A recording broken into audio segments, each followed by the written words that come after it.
안녕하세요. 심리명리학 강사 손혜진입니다. 저는 현재 원광대학교 동양학대학원에서 강의를 하고 있습니다. 오늘은 심리명리학이 어떤 학문인가에 대해서 알아보겠습니다. 자, 심리명리학이란 보시는 바와 같이 개인의 생년월일시 정보를 활용해서 개인의 기질과 성격, 그리고 시공간의 변화에 따른 심리 변화를 알아보는 학문입니다. 한마디로 말씀드리면 개인의 심리를 그리고 명리학적 분석 방법을 통해서 파악하는 학문입니다. 그럼 심리 명리학이 어떤 건가에 한마디로 정의를 내리기 전에요. 자, 이런 문제를 우리가 맞닥뜨리게 됩니다. 나는 어떤 사람인가라는. 자, 지금 이 화면을 보시는 시청자 여러분 모두 나는 어떤 사람인가에 대해서 이렇게 한번 손을 들어 보셨으면 좋겠습니다. 자, 들어갑니다. 자, 나는 정말 괜찮은 사람이다. 예, 나는 정말 괜찮은 사람이다. 여기는 다섯 문항이 있거든요. 그래서 우리나라는 어쨌든 빠르게 손을 드는 게 좋다라는 말이 있죠. 그래서 나는 정말 괜찮은 사람이다라는 생각이 드시면 여기에 손을 드시고요. 그 다음에 꽤 괜찮은 사람이다. 정말 괜찮은 사람이라고 얘기하기엔 좀 그렇다. 그래도 나는 꽤 괜찮은 사람이다 라고 생각하시면 여기에 손을 드시면 됩니다. 자, 여기가 마지노선이고요. 지금 나오는 여기까지는 손을 드셔야지 그 뒤쪽으로 가시면 후회를 안 하시게 됩니다. 자, 다음은 뭘까요? 자, 보통이다. 자, 난 그래도 꽤 괜찮은 사람은 아닌 것 같지만 그래도 보통은 되는 것 같다. 어떠세요? 쌤들 보통이세요? 그러면 나머지 하나는 자, 형편없는 사람이다. 제가 일찍 손 드시라 그랬죠. 그죠? 예, 나는 형편없는 사람이다. 나머지는 아주 형편없는 사람이다. 보통 이렇게 문항을 던져드리면 보통 세 번째 문항까지 나는 꽤 괜찮다, 정말 괜찮다, 보통이다. 여기까지 대부분 손을 드세요. 간혹 가시다가 밑에 4번, 5번 드시는 분이 있어도 그분들은 보통 장난으로 드시기 때문에 대부분의 사람들은 나는 보통이다 이상해서 손을 드시게 됩니다. 자, 그렇다면 자, 어떤 그런 질문에 우리가 도달하게 되냐면요. 한번 보시겠습니다. 자, 보통 이상의 사람들이 모였는데 우리는 왜 인간관계로 힘들어하는 것일까? 여기에 대한 질문을 찾아가는 것이 제가 강의하고 있는 심리명리학의 목표입니다. 자, 그러면 심리명리학의 어떤 구성 내용은 어떻게 되어 있는가 보시면요. 자, 우리가 사주팔자가 어떤 건가? 생년월일시를 가지고 사주팔자를 이렇게 분석할 때 우리가 알고 있는 사주팔자는 뭔지, 그러면 거기에 따라서 우리가 알 수 있는 것은 왜 우리가 인생길이 굽이굽이 펼쳐지는지 그걸 알 수가 있고요. 그 다음에 보시면 각 방법에 따라서 동양학의 가장 근본인 음양과 오행을 비롯해서 여러 가지 방법을 통해서 성격을 분석하고 심리를 분석하게 됩니다. 그리고 세상 사람들이 왜 내 마음 같지 않은지 크게 10가지 유형으로 알아보는 방법이 있는데요. 그 10가지 유형 안에서도 여러 갈래로 갈리게 되는데 그 어떤 분석법을 통해서 내면적인 나는 어떤 건지 그리고 밖으로 표출된 나의 외연적인 모습은 어떤 것인지를 찾아가게 됩니다. 자, 그리고 보시면은 10가지 유형 중에서요. 정말 발달되어 있는 장점이 많은 유형과 그 유형이 어떤 과다한 어떤 성격을 나타냈을 때 부정적으로 나오는 성격을 분석하게 됩니다. 그러면 그 분석에 따라서 그 부정적인 성격을 다스리는 감정 코칭법 등을 알아보게 됩니다. 그리고 가장 중요한 것은 이런 부정적인 성격을 표출하는 사람들하고 내가 어떻게 사회생활을 할 때 그들과 원활하게 소통할 수 있는가 그것을 알아보는 방법이 제 수업에 있습니다. 조직으로 들어가게 되면요. 자, 성격과 직무 수행의 어떤 관계를 알아보면서 성격에 따라서 부서에 어떻게 배치를 해야 되는지 그리고 어떤 직무 만족도에 대해서 분석을 하게 됩니다. 그리고 우리가 인생을 살아가는 데 있어서 각 인생 단계마다 사람이면 보편적으로 나타나는 어떤 심리적인 유형이 있습니다. 그 심리적인 유형이 어떤 것인지 명리학적으로 살펴보고요. 그리고 보편적인 어떤 인간의 심리 이외에도 우리 인간들은 각각 자기만의 어떤 청소년기 그리고 각 10대, 20대, 30대, 40대마다 이렇게 나타나는 심리 유형이 다 다르게 되어 있습니다. 그러면 나한테 지금 작용하는 심리 작용이 뭔지 그런 것들을 살펴보는 어떤 그런 시간입니다. 또 하나는 뭐냐? 남자는 왜 이런 심리, 여자는 왜 이런 심리 그 자체의 어떤 근본 원인을 명리학에서 살펴보게 됩니다. 자, 그러면 나오는 것이 자, 활용 방안. 이 심리학을 공부해서 어떻게 활용할 것인가 그게 선생님들 가장 궁금해 하실 건데요. 잠깐 보시겠습니다. 첫 번째는 뭐냐? 개인적으로는 내 마음을 닦는 겁니다. 내 성격을 내가 조절을 해서 마음 수양을 하는 거고요.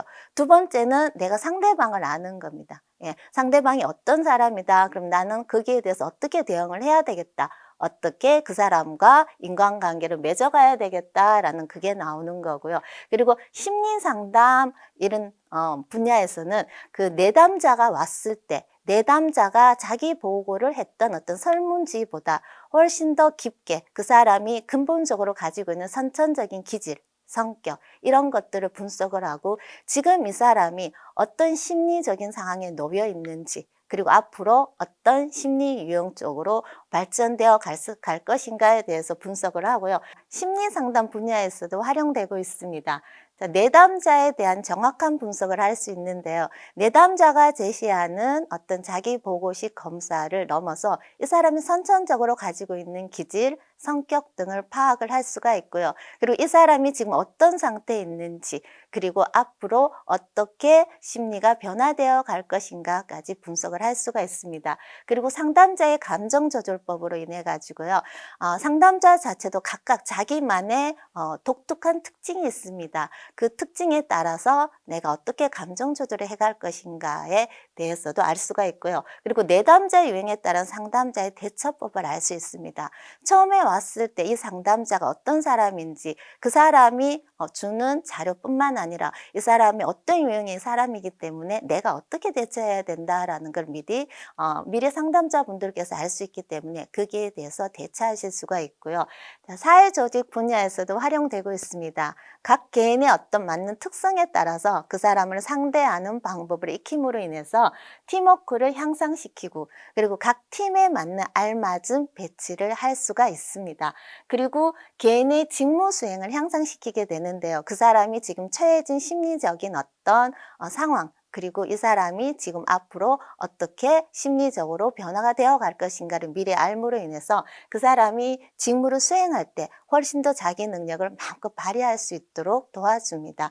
그리고 마지막으로는 각 구성원 특성에 따라서 리더의 태도가 달라져야 된다는 것입니다. 그래서 리더가 어떻게 그 대응을 해야 되는가에 대해서 알아보는 학문입니다. 자, 지금까지 심리명리학이 어떤 학문인가에 대해서 알아봤는데요. 본 강의 들어가겠습니다. 자, 그럼 오늘 배울 T 분석법과 세심한 배려형, 사회적 민감형, 그리고 교만형에 대해서 알아보도록 하겠습니다.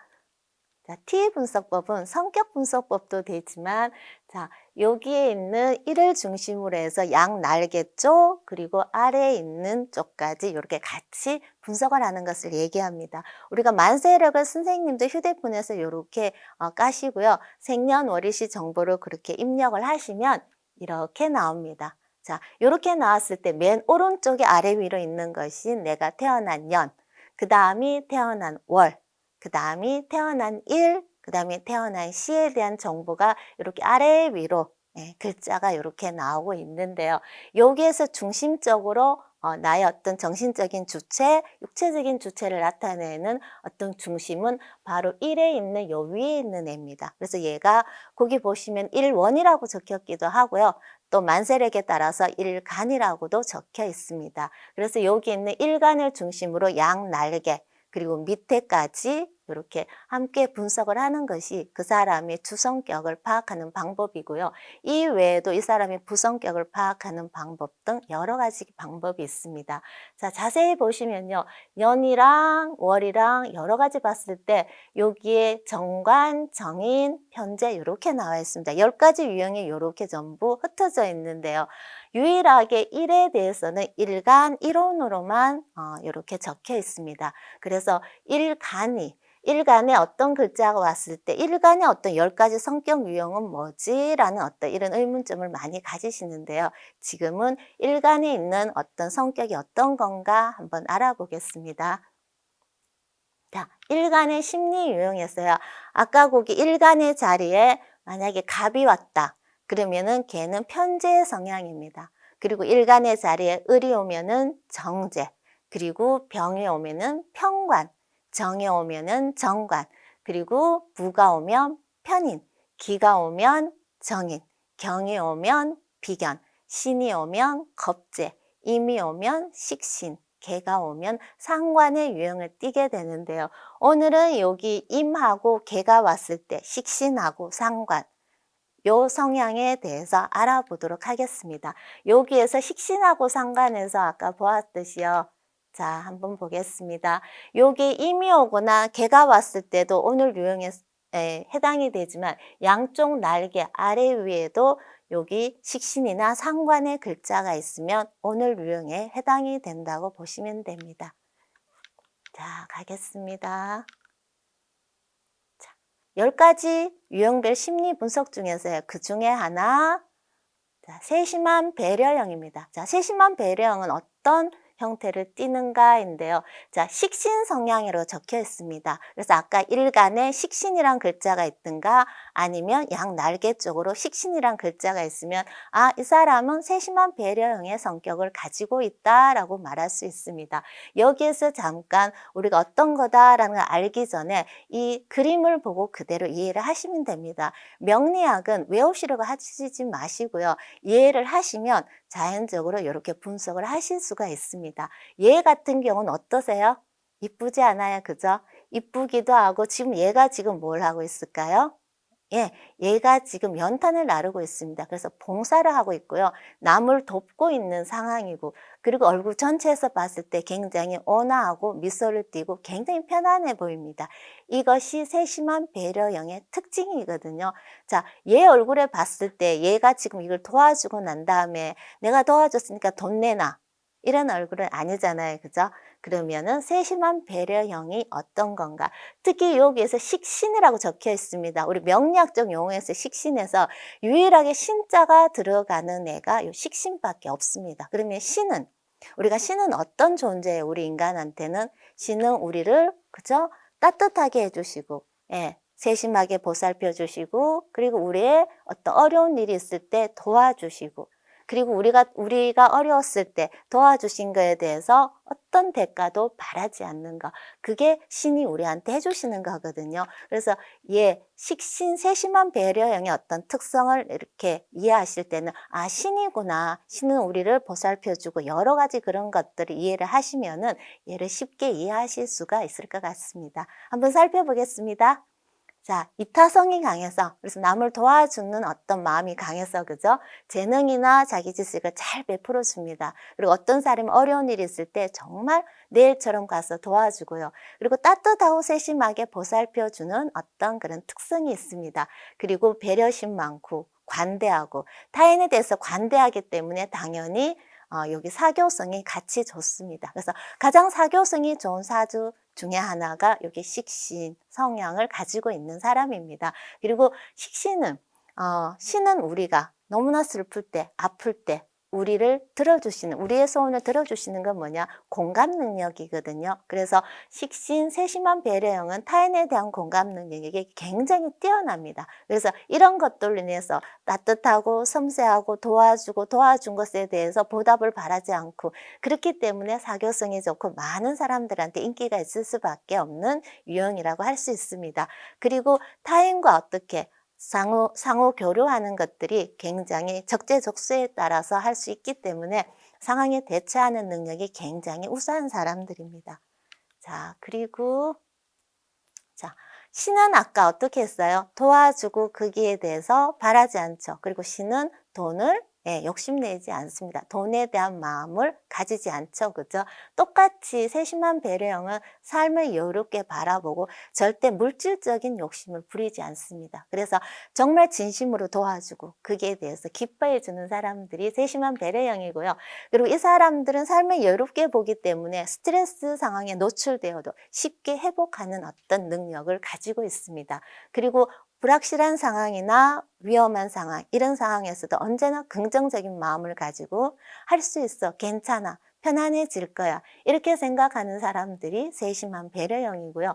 그리고 배움에 대한 욕구가 굉장히 강합니다. 그래서 학자형들이 여기에 많이 해당이 되는데요. 자기 분야에 깊게 한 곳에 파고드는 사람들이 세심한 배려형입니다. 그리고 그 어떤 학문이나 내가 하는 일, 그리고 내가 도와주는 일, 이런 것들에서 내가 성취감을 얻는 것을 굉장히 중요하게 생각하고요.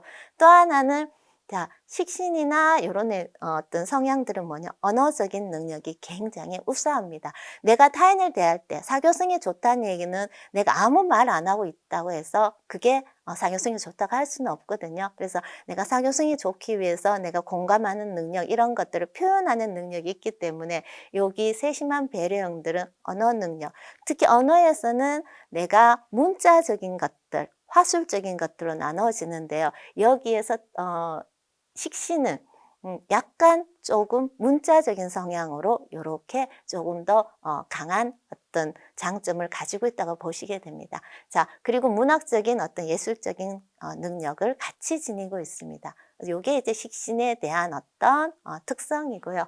자, 다음으로 보실 거는 사회적 민감형입니다.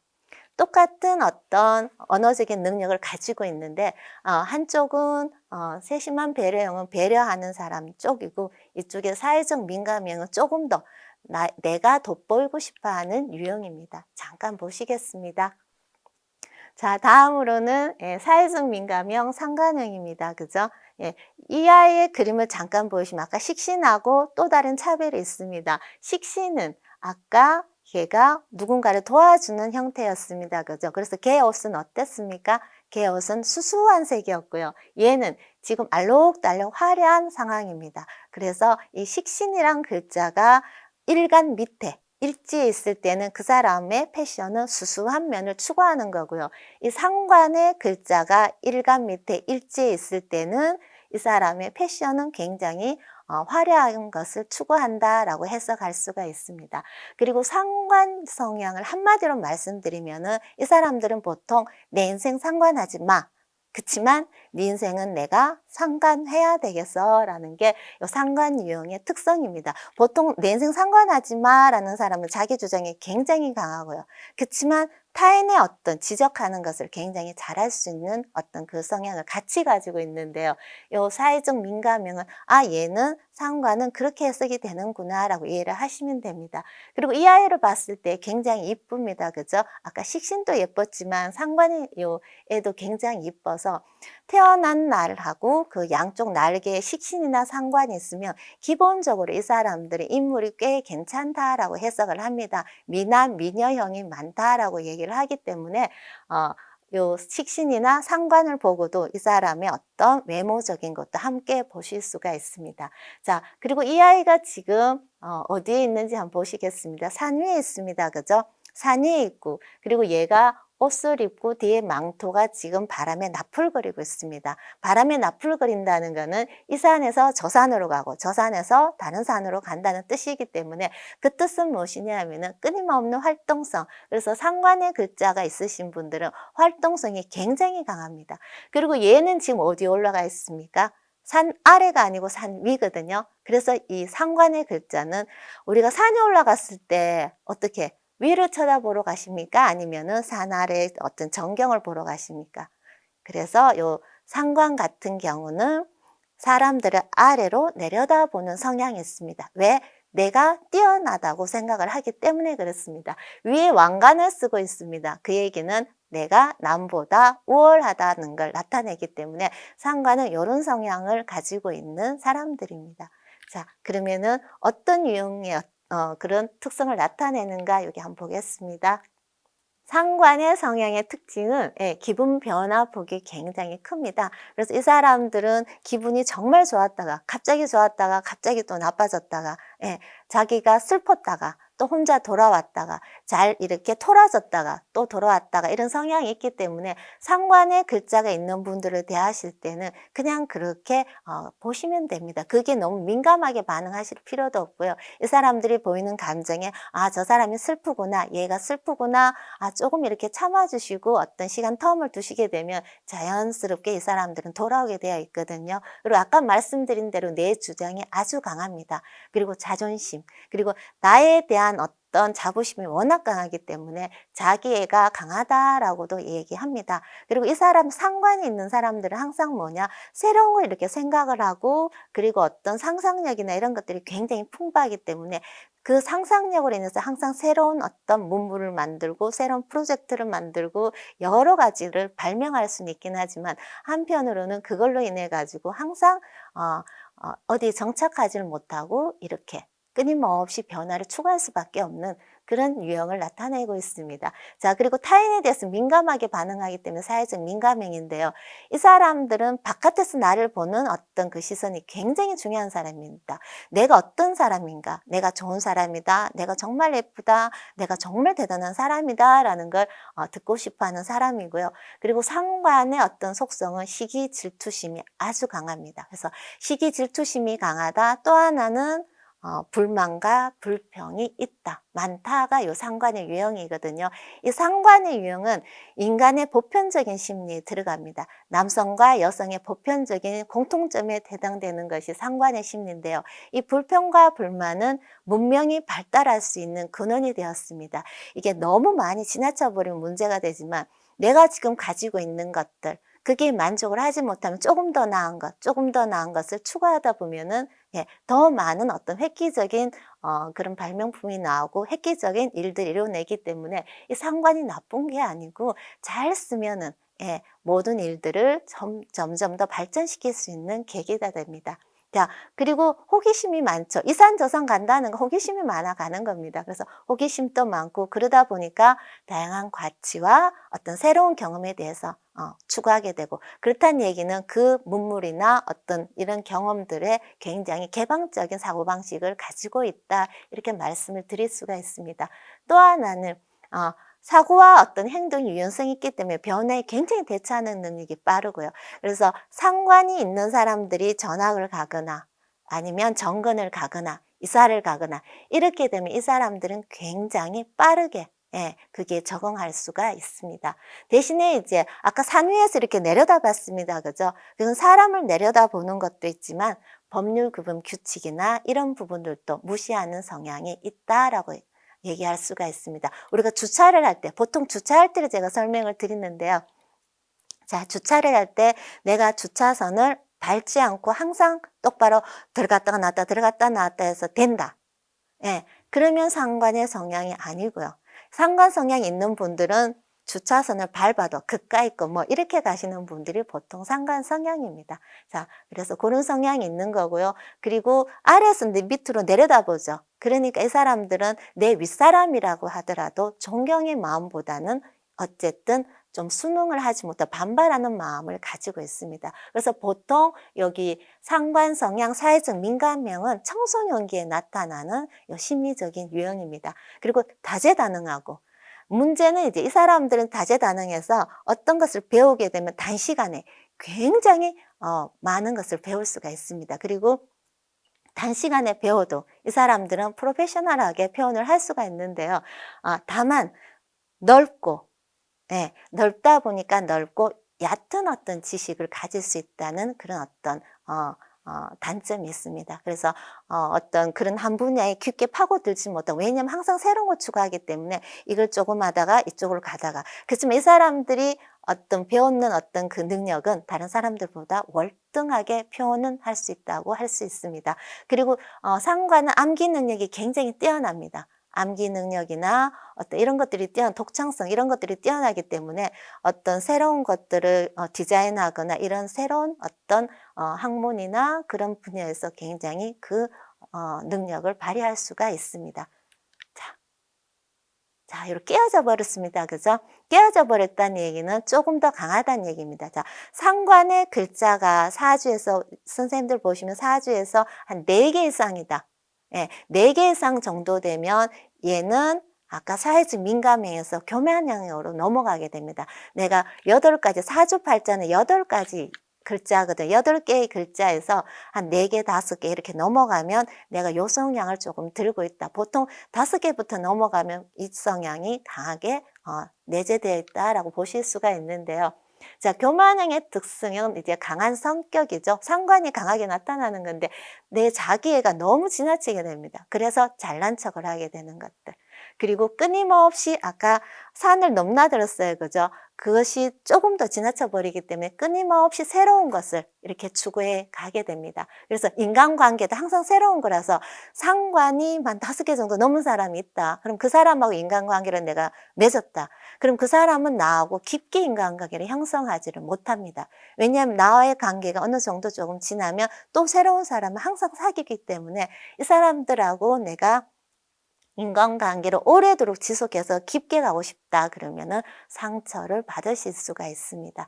자, 그리고 타인을 무시하고, 그리고 이 성향, 타인을 무시한다는 성향이 아까 위에서 아래로 내려다봤죠, 그죠? 그게 지나치게 되니까 타인을 무시하면서 내가 너무너무 잘났고, 그리고 때에 따라서는 상관이 5개, 6개 넘어가 버리면 이런 분들은 절대 전면에 나서지 않습니다.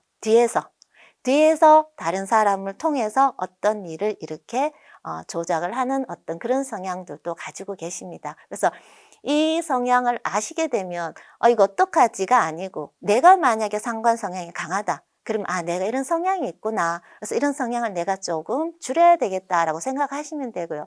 이런 성향의 사람을 내가 만났다.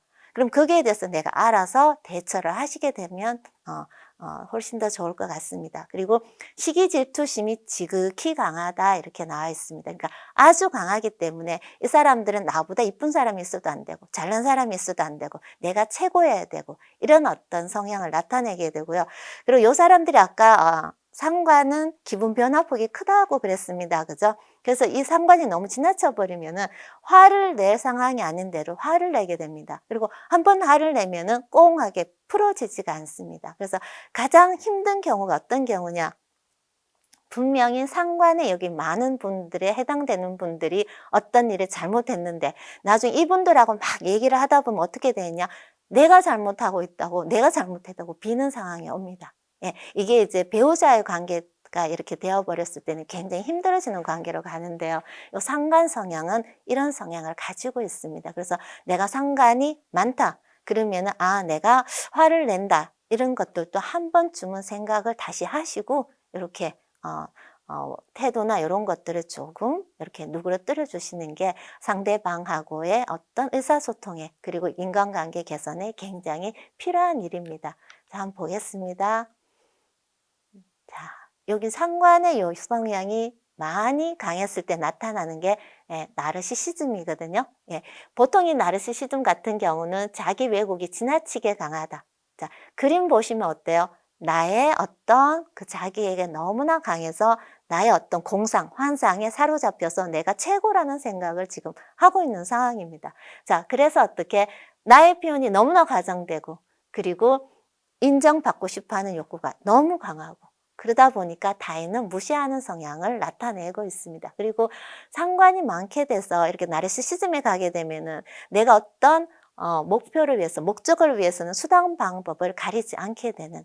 아까 그게 상관이 많았었을 때, 그죠? 많았을 때 반드시 뒤에서 조정할 수 있다라고 제가 말씀을 드렸습니다. 그래서 그 부분하고 이 부분하고도 상당 부분 통하기 때문에 이런 분들과 만났을 때 내가 앞면에 어떻게 서야 된다. 이런 상황이 없을 때는 반드시 그 상황 전체를 파악을 하셔야 되고요.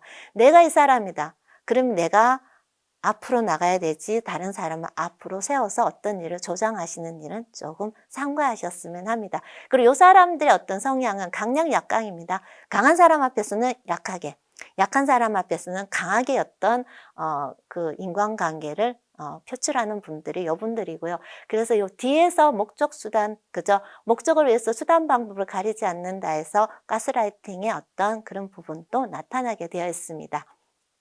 그리고 상관하고 식신은 어떤 언어적인 능력이 뛰어납니다. 그리고 상관도 사교성이 굉장히 뛰어나거든요. 왜? 상관은 언어적인 어떤 능력이 굉장히 화려합니다. 화려하고 그리고 어떤 가지고 있는 능력들이 굉장히 커 보이기 때문에 사교성 자체가 굉장히 좋게 가지고 있습니다. 사교성이 좋은 거랑 인간관계의 어떤 그것이 좋은 거랑은 좀 다른 형태로 나타나거든요. 그래서 어쨌든 이 사람들은 그 어떤 언어적인 능력도 모든 걸 갖추고 있기 때문에 겉으로는 굉장히 친절하게 행동합니다. 처음에 만났을 때 갑자기 훅 이렇게 친하게 들어오는 사람들 그렇게 행동은 하지만 순간순간 뭔진 몰라도 내가 잘 됐을 때 아니면 누가 잘 됐을 때 그 반응을 보면 뭔가 모르게 이렇게 서늘함을 표출을 하고 있거든요. 그 사람들이 바로 상관 유형이 굉장히 강했을 때 나타나는 형태입니다. 자, 오늘은 식신하고 상관의 성향, 특히 상관 같은 경우는 얘가 너무 지나치게 많았을 때 보통 한 4개 이상 5개, 6개, 7개 이렇게 넘어갔을 때 이런 성향으로 가기 쉽다는 어떤 이런 유형을 알아보았습니다. 다음 시간에는 또 다른 유형으로 찾아뵙겠습니다. 감사합니다.